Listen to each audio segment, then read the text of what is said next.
When Samuel Paty showed cartoons of the Prophet Muhammad to his class, how little he could have imagined the consequences of his actions. It not only led to his own brutal death outside his school in a Paris suburb, it also triggered a series of reactions which have not just reopened a fierce argument about French identity, but it's also made Emmanuel Macron the subject of international fury. Monsieur Macron has refused to renounce the cartoons which sparked this latest chain of events and also which caused the shootings at the Charlie Hebdo offices 5 years ago.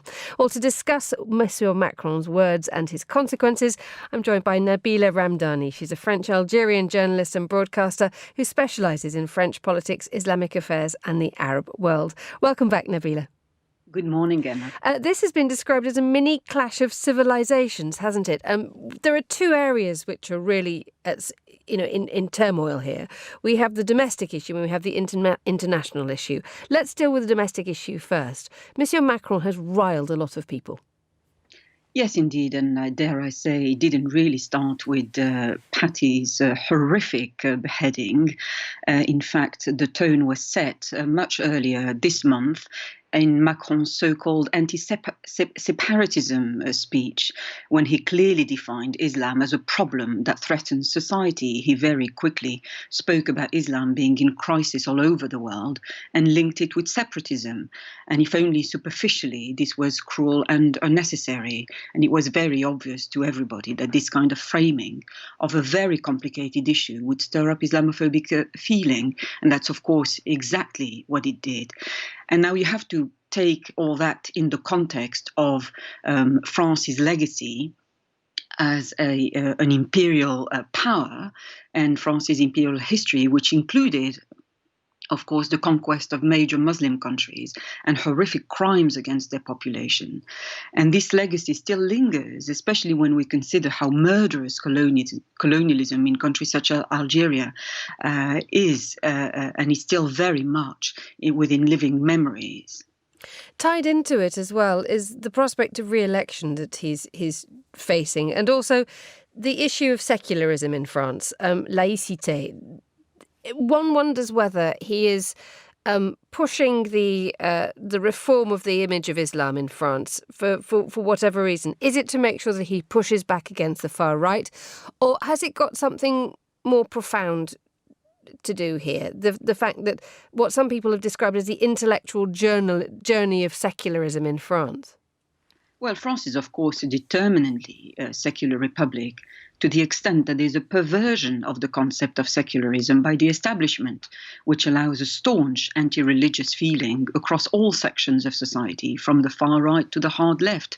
And the establishment as a whole doesn't really like strong identities, least of all ones which are considered to be foreign ones. And to try and simplify an extremely complex subject, French laïcité rightly respects religion, and French law rightly protects religious and cultural minorities. The problem is that hateful cartoons that would normally be considered illegal are somehow being elevated to great symbols of modern France, a country which seems to be embarking on a war, not just against the kind of vile criminals who murdered Samuel Paty, but against all Muslims, and therefore spreading collective guilt. And not just the millions in France, but close to 2 billion around the world. And this is shocking in the extreme, and the deceit that being anti-hate cartoons means that you condone barbaric terrorism is particularly disgusting. I have to say that it's astonishing that Macron is effectively starting a war with Islam over the so-called cartoons. If he had any statesman-like potential at all, he would simply end the antagonism immediately, saying the cartoons evidently break all race and religious hate laws, and that he's not prepared to see this conflict carry on. And instead, he's effectively giving the cartoons official approval, even though countries such as the US or Britain would not stand by him on this. I'd like to be very clear on the nature of these cartoons. They associate one of the most cherished and sacred figures in Islam with bombs and terrorism in general, stupidity, and indeed pornography. They are images of the Prophet with his genitals hanging out, and far worse. Such malicious cartoons have nothing to do with free speech and would not be allowed in Britain, just as portrayals of black people as slaves on a leash or black politicians as monkeys eating bananas would not be allowed in Britain. Yet this is exactly the kind of obscene material that Charlie Hebdo publishes. And we've reached the stage in France where, when such blatantly racist and hateful portrayals are held up as noble testaments to the secular state. And it really is very sinister. There are, in fact, many hate laws in France, but they have mysteriously been made redundant when Charlie Hebdo-style free speech is championed. And the seriousness of the situation has spread worldwide, or at least within several countries within the Muslim world have really pushed back extremely hard. And we've had the Turkish President Recep Tayyip Erdogan describing Monsieur Macron as mentally ill. The French ambassador to Pakistan has been summoned. In every way you look, the Arab world is saying this is not acceptable. Well, indeed, Muslims are calling for a boycott of French products by Muslim-majority countries as well, because the Macron administration has effectively incorporated so-called cartoons mocking Islam into its domestic policies. And up until now, Charlie Hebdo images portraying the Prophet Muhammad as a thoroughly pathetic figure who is there to be mocked have been considered marginal and anti-establishment. But Macron has changed all that by defending them as part of French culture and indeed France's global image. I think Angela Merkel, the German chancellor, put this very well when she said in a speech, freedom of expression has its limits. We must oppose extreme speech. And this is exactly how tolerant, decent people, that is the vast majority of humanity, can try and deal with this growing antipathy towards Islam in a civilized fashion, including through the rule of law. There's some suggestion that Emmanuel Macron is using this as a political tool to try and force people to come out a little bit, that he wants to see whether allies will support him on Turkey. And he's also gone to Russia.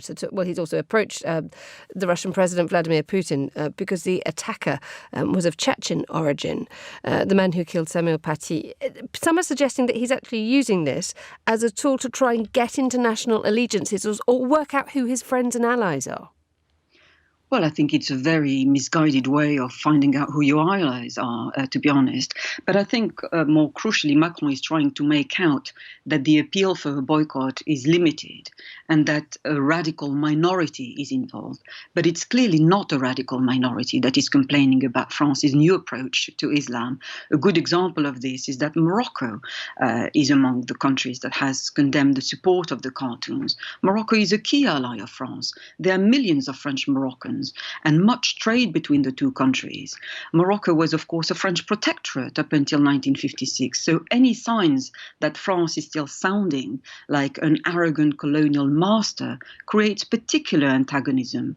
And as you said, there are other countries who have joined the boycott. Turkey, Iran, Jordan, the United Arab Emirates, for example, are also among Islamic countries that have criticized the publication of the caricatures promoted by Charlie Hebdo and now promoted by the French government. Nabila Ramdani, many thanks for joining us on Monocle 24.